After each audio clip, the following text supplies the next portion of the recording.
Jeudi 27 juillet 2017, Madame, Monsieur, bonsoir et bienvenue dans Fait du jour sur Iwachu Web TV. Après une série de visites au Burundi, dans la région et dans la sous-région, Michel Kafando, envoyé spécial des Nations Unies pour le Burundi, a présenté un rapport au Conseil de sécurité des Nations Unies ce mercredi.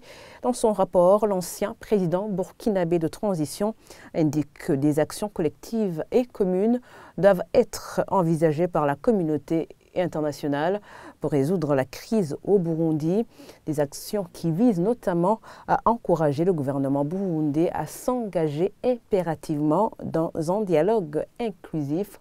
Michel Kafando revient aussi sur la situation plutôt sécuritaire au Burundi. On l'écoute. La situation économique continue de se dégrader en raison de la conjoncture politique tendue.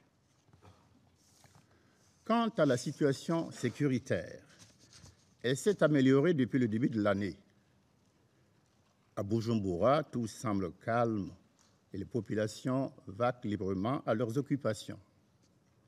On note toutefois que ces dernières semaines ont été marquées par des attaques à la grenade ayant occasionné plusieurs morts et blessés.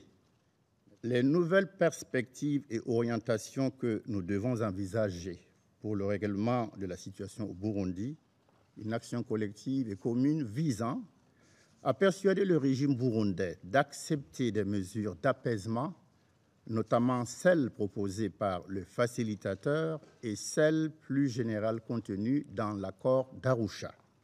Une action commune également visant à encourager le régime burundais à s'engager impérativement dans le dialogue inclusif inter-burundais.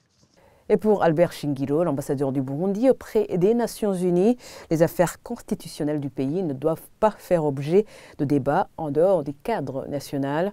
Il évoque un rapport final de la Commission nationale du dialogue inter-burundais dont les conclusions seront combinées à celui d'Arusha, facilité par l'ancien président tanzanien Benjamin William Mkapa.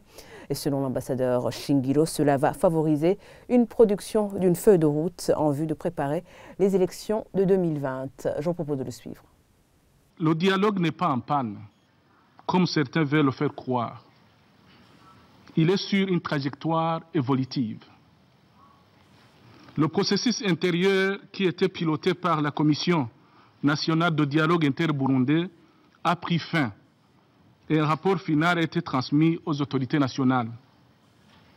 Ce sont les recommandations de ce rapport qui est le résultat d'un dialogue avec plus de 26 000 Burundais qui seront combinés avec les conclusions du processus de dialogue piloté par la sous-région pour enfin faire sortir une feuille de route solide en vue des élections apaisées en 2020. S'agissant des affaires constitutionnelles, Monsieur le Président, ma délégation tient à rappeler que cette question relève exclusivement du domaine de la souveraineté nationale et ne devrait pas faire objet de discussion dans un cadre qui n'est pas national. Selon cette fois-ci Tassien Sibomana, opposant politique, l'accord d'Arusha et la Constitution sont des documents très importants qui ont donné tant d'espoir au peuple burundais. Donc, il n'est pas question de laisser un parti en pouvoir, légitime ou pas, amender ces textes. En plus, il n'appartient pas au gouvernement de choisir ses interlocuteurs dans le dialogue inter-burundais, ajoute Tassien Sibomana. Je propose de le suivre. Cet accord d'Arusha pour la paix et la réconciliation, cette constitution qui en est issue, sont des documents tellement importants qu'il ne faut pas laisser le soin à un parti, fût-il légal, fût-il légitime au pouvoir, d'en faire ce qu'il veut. Parce que ce sont des documents, ce sont des textes de référence qui avaient suscité tant d'espoir au peuple burundais. Il n'appartient pas au gouvernement de facto, qui est une des parties en conflit. D'ailleurs, responsable de la crise, il ne lui appartient pas de désigner ses interlocuteurs. Ce qui est, à notre avis, une avancée par rapport aux anciens des envoyés spéciaux, parce que Kafando a été très clair qu'il y a une opposition interne et une opposition externe qui doivent être toutes associées à ce dialogue. De son côté, Jean de Dieu Moutawazi du parti Radebou fait savoir que le dialogue inclusif est l'idéal, mais que c'est difficile de l'atteindre avant 2020. Il cite des résolutions 2248 et 2279 des Nations Unies qui écartent les gens qui sont poursuivis par la justice dans le dialogue inter-burundais. On écoute Jean de Dieu Moutawazi. Le rapport présenté par M. Kafando est somme toute un rapport,